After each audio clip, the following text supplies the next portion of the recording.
Let's കണ്ടിട്ടിന്റെ പുതിയൊരു വീഡിയോയിലായിട്ട് എല്ലാവർക്കും സ്വാഗതം. അപ്പോൾ എല്ലാവർക്കും ഒരു അഡ്വാൻസ് ഹാപ്പി ന്യൂ ഇയർ. ഇപ്പോൾ 2025 അങ്ങനെ തീരാൻ പോവാണ്. 2026 നമ്മളെല്ലാവരും കാലെടുത്ത് വെക്കാൻ പോവാണ്. അപ്പോൾ ഈ ഒരു വീഡിയോ ഞാൻ ചെയ്യുന്നതെന്ന് പറഞ്ഞു കഴിഞ്ഞാൽ ഇനി അങ്ങോട്ട് വരുന്ന ട്രെൻഡിങ് ജോബ്സ് ഏതൊക്കെയായിരിക്കും, ഇനി എന്തായിരിക്കും ഫ്യൂച്ചർ ജോബ്സ്. ഇപ്പോൾ 2025 നമ്മൾ കേട്ട വാർത്തകളെല്ലാം ഒന്നും അത്ര സുഖപ്രദമായിരുന്നില്ല. ഒത്തിരി ലേ ഓഫ് നമ്മൾ കണ്ടു. ഇവൻ എൻ്റെ ഫീൽഡിലായാൽ പോലും ഒരു ബിഗർ MNC 800ഓളം വരുന്ന HR പറഞ്ഞു വിട്ടു. അപ്പോൾ എല്ലാവരും പാനിക് ആയിട്ട് നിൽക്കുവാണ്. ഇനി എന്ത്, ഇനി നമുക്കൊക്കെ ജോലി ഉണ്ടാവുമോ, ജോലി ഉണ്ടാവില്ലേ എന്നുള്ളത്. അപ്പൊ ഇന്ന് ഞാൻ മെയിൻ ആയിട്ട് സംസാരിക്കാൻ പോകുന്നത് വേൾഡ് എക്കണോമിക് ഫോറം 2025-30 വരെയുള്ള ഫ്യൂച്ചർ ജോബ്സിനെ കുറിച്ച് നടത്തിയിട്ടുള്ള ഒരു സ്റ്റഡിയിൽ നിന്നുള്ള കാര്യങ്ങൾ ബേസ് ചെയ്തും പിന്നെ എൻ്റെ കുറച്ച് പേഴ്സണൽ റിസർച്ചിന്റെ ഒക്കെ ബേസ് ചെയ്താണ് ഞാൻ ഇന്ന് സംസാരിക്കാൻ പോകുന്നത്. അപ്പോൾ ഏതൊരു ചേഞ്ച്, ഇപ്പോൾ നമുക്ക് എല്ലാവർക്കും അറിയാവുന്ന പോലെ തന്നെ തന്നെയാണ് ഫ്യൂച്ചർ. യിലായിരിക്കും ഇനി മെയിൻ ആയിട്ട് ചേഞ്ചസ് വരുന്നത്. മെയിൻ ആയിട്ടുള്ള ഒരു ടെക്നോളജി ചേഞ്ച് അടുത്തത് വരുന്നത് ആണ്. എല്ലാവർക്കും പേടിയുണ്ട് അവരുടെ ജോലി പോവോ പോവില്ലയോ. ഈവൻ ഏതൊരു ടെക്നോളജി ചേഞ്ച് വരുന്നതിന് മുന്നേ ഈ ഒരു ആൾക്കാർ പാനിക് ആവും. ആൾക്കാർ പാനിക് ആവണം, അത് ഹ്യൂമൻ നേച്ചറാണ്. ഈവൻ കമ്പ്യൂട്ടർ വന്നതിന് മുന്നേ നമ്മുടെ ജോലികളൊക്കെ ഇനി കമ്പ്യൂട്ടർ വൽക്കരിക്കുമല്ലോ, ഇനി നമുക്ക് ജോലി ഇല്ലാതെ ആവുമല്ലോ. ഈ സെയിം സാധനം തന്നെ നമ്മൾ പണ്ടൊക്കെ നോക്കിക്കഴിഞ്ഞാൽ, ഹിസ്റ്ററി നോക്കിക്കഴിഞ്ഞ് കഴിഞ്ഞാൽ കാറുകൾ വരുമ്പോഴത്തേനും ആൾക്കാർ സമരം ചെയ്തിട്ടുണ്ട്.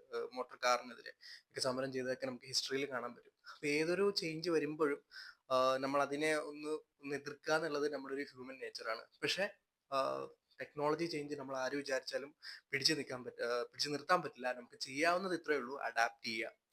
അപ്പോൾ ഞാൻ ഇന്ന് സംസാരിക്കാൻ പോകുന്നത് മെയിൻലി ആ ഒരു റിപ്പോർട്ടിനെ ബേസ് ചെയ്തായിരിക്കും, പിന്നെ എൻ്റെ കുറച്ച് പേഴ്സണൽ റിസർച്ചും. അപ്പോൾ അത് മെയിൻ ആയിട്ട് പറയുന്നത് എന്താണെന്ന് വെച്ച് കഴിഞ്ഞാൽ 92 ലക്ഷത്തോളം ജോലികൾ റീപ്ലേസ് ചെയ്യപ്പെടും എന്നാണ് പറയുന്നത്. 2025 മുതൽ 30 വരെയുള്ള കാലഘട്ടങ്ങളിൽ 92 ലക്ഷത്തോളം വരുന്ന ജോലികൾ റീപ്ലേസ് ചെയ്യപ്പെടും. ഇപ്പൊ നമ്മൾ നേരത്തെയൊക്കെ കണ്ട പോലെ തന്നെ ഇപ്പൊ കമ്പ്യൂട്ടർ വന്നു, ഒത്തിരി തൊഴിലവസരങ്ങൾ നഷ്ടമായി. അതേസമയം തന്നെ ഒത്തിരി തൊഴിലവസരങ്ങൾ വരുകയും ചെയ്തു. ഈ സെയിം കാര്യം തന്നെ യുടെ കേസിലും പോസിബിൾ ആണ്. ഏതാണ്ട് 1,70,00,000 വരുന്ന തൊഴിലവസരങ്ങൾ ക്രിയേറ്റ് ചെയ്യപ്പെടും. ഇത് നെ മാത്രം ബേസ് ചെയ്തല്ല, വിവിധ ഇൻഡസ്ട്രികളിലായിട്ട് 2025 മുതൽ 2030 വരെയുള്ള കാലയളവിൽ വിവിധ തൊഴിലവസരങ്ങൾ ക്രിയേറ്റ് ചെയ്യപ്പെടും എന്നാണ് റിപ്പോർട്ടിൽ പറയുന്നത്. പിന്നെ ഇന്ന് നമ്മൾ കാണുന്ന 30% അല്ല 39% സ്കില്ലുകളും ഇനി അങ്ങോട്ട് ആവശ്യം വരത്തില്ല. അത് കംപ്ലീറ്റ്ലി റീപ്ലേസ് ചെയ്യും. ആ ഒരു സ്കില്ലിന്റെ ആവശ്യം ഇനി അതിനകത്ത് വരത്തില്ല. ഇപ്പൊ തന്നെ നമുക്ക് നോക്കിക്കഴിഞ്ഞാൽ കാണാം, നമ്മുടെ ക്ലർക്ക് അതുപോലെയുള്ള ഡെസ്ക് ജോബുകൾ ഇതൊക്കെ ഓൾമോസ്റ്റ് ഇപ്പോൾ ഏറ്റെടുത്തു.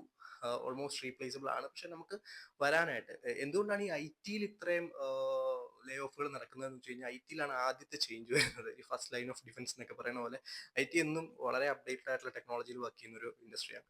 അപ്പോൾ നമ്മൾ എന്ത് ചേഞ്ച് വന്നാലും ആദ്യം അത് ടെക്നോളജി ചേഞ്ച് വന്നാലും ആദ്യം അത് റിഫ്ലക്ട് ചെയ്യുന്നത് IT ഇൻഡസ്ട്രിയിലായിരിക്കും.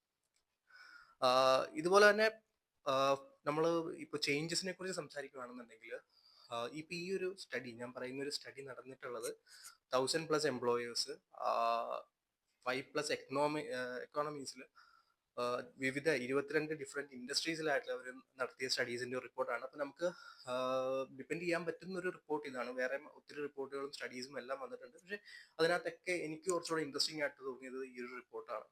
അവർ പറയുന്നതും നമുക്ക് റിലേറ്റ് ചെയ്യാൻ പറ്റുന്ന കാര്യങ്ങളാണ്.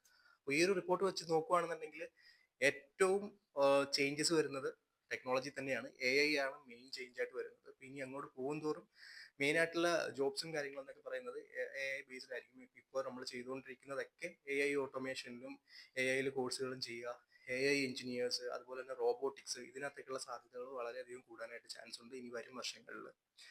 രണ്ടാമത്തെ ഒരു സെക്ഷൻ എന്ന് പറയുന്നത് റിന്യൂവബിൾ എനർജീസ്, അതുപോലെ തന്നെ നമ്മുടെ ഈ ഇലക്ട്രിക് കാർസ്, ആ ഒരു സെഗ്മെന്റ് ആണ് രണ്ടാമത് ഏറ്റവും കൂടുതൽ ഗ്രോത്ത് ഉണ്ടാകാൻ പോകുന്നത്.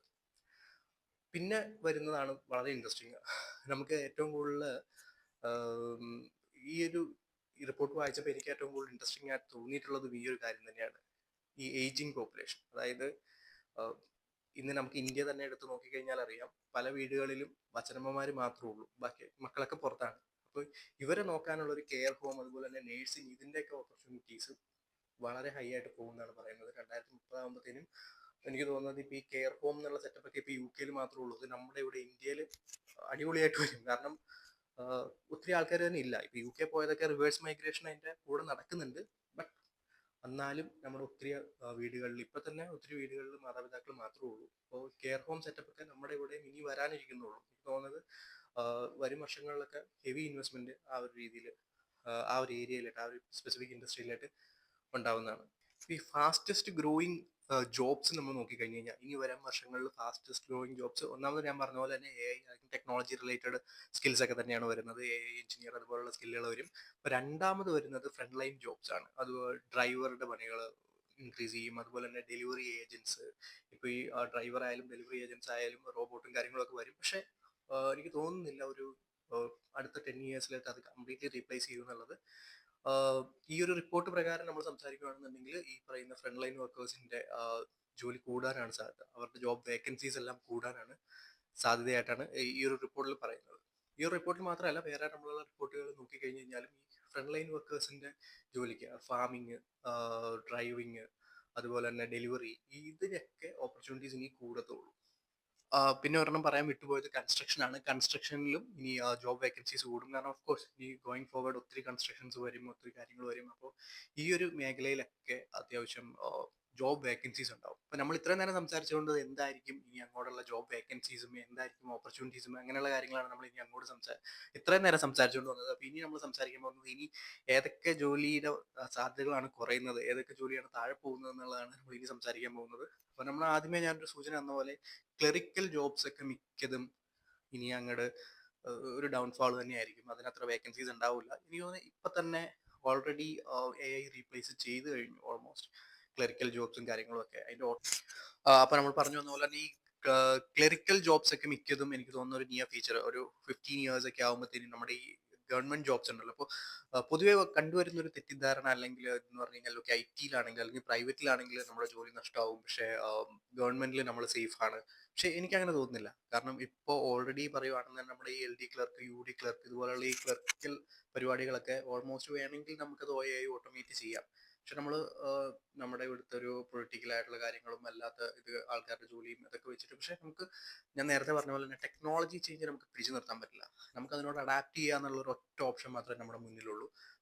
ഒരു 15 ഇയേഴ്സിനുള്ളിൽ ഈ പറയുന്ന തസ്തികകൾ കംപ്ലീറ്റ് പോകും. ഈ L D clerk, U D clerk, അതുപോലെയുള്ള ക്ലറിക്കൽ ജോബുകൾ കംപ്ലീറ്റ് ഓട്ടോമേറ്റ് ചെയ്യും. അപ്പോൾ ഈ പറയുന്ന ജോലികളൊക്കെ റീപ്ലേസ് ചെയ്യപ്പെടും. ക്ലറിക്കൽ ജോബ്സ്, അതുപോലെ തന്നെ ഡാറ്റ എൻട്രി, അതുപോലുള്ള കാര്യങ്ങളൊക്കെ. ഈവൻ എൻ്റെ ജോബും ബീങ് എൻ IT റിക്രൂട്ടർ, എനിക്ക് തോന്നുന്നത് ഈ പറയുന്ന റെസ്യൂമെ സോഴ്സിങ്, അതുപോലെ തന്നെ റെസ്യൂം സ്ക്രീനിങ്, അങ്ങനെയുള്ള കാര്യങ്ങളൊക്കെ ഓട്ടോമേറ്റ് ചെയ്യപ്പെടും. ഇപ്പൊ തന്നെ പല ATSകളും അഡ്വാൻസ്ഡ് ആയിട്ടുള്ള ATS ഒക്കെ വന്നു തുടങ്ങിയിട്ടുണ്ട്. അപ്പൊ എനിക്ക് തോന്നുന്നത് ബൈ ടൈം എല്ലാം ഇപ്പൊ ഈ IT റിക്രൂട്ട്മെന്റിലൊക്കെ മെജോറിറ്റി ടാസ്കുകളും ചെയ്യുന്നത് AI ഓട്ടോമേറ്റഡ് ആവും. എല്ലാം തന്നെ ഓട്ടോമേറ്റഡ് ആവാനുള്ള ചാൻസസ് കാണുന്നുണ്ട്. ഇതുപോലെ തന്നെ ഒരു സൈഡിൽ ഓട്ടോമേറ്റ് ആകുമ്പോഴത്തേനും മറു സൈഡിൽ നമുക്ക് പുതിയ ഓപ്പർച്യൂണിറ്റീസ് തുറന്നു കിട്ടുകയും ചെയ്യും, ഞാൻ നേരത്തെ പറഞ്ഞ പോലെ തന്നെ.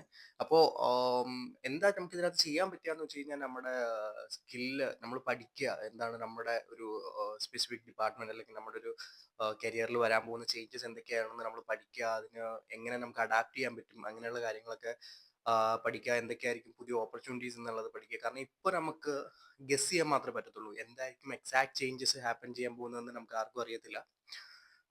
പക്ഷെ നമുക്ക് ഒരു കാര്യം അറിയാം, ഏതായാലും ഇതിനകത്തൊക്കെ ഓപ്പർച്യൂണിറ്റീസ് വരും. ഞാൻ ഈ പറഞ്ഞ കാര്യങ്ങളിലൊക്കെ ഓപ്പർച്യൂണിറ്റീസ് ഗോയിങ് ഫോർവേഡ് ഉണ്ടാവും എന്നറിയാം. അപ്പോ എല്ലാവർക്കും നല്ലൊരു പുതുവത്സരം ആശംസിക്കുന്നു. ഒരു എല്ലാവർക്കും ജോലി അന്വേഷിക്കുന്നവർക്കൊക്കെ ജോലിയൊക്കെ കിട്ടുന്ന, ആർക്കും ലേ ഓഫും കാര്യങ്ങളൊന്നും ഇല്ലാത്ത നല്ലൊരു വർഷമാവട്ടെ 2026 എന്ന് നമ്മൾ ആഗ്രഹിക്കുന്നു. അപ്പോൾ എല്ലാവർക്കും എൻ്റെ വകയും അതുപോലെ തന്നെ ലെറ്റ്സ് ഹൺഡ്രഡിന്റെയും ഹാപ്പി ന്യൂ ഇയർ. ബൈ.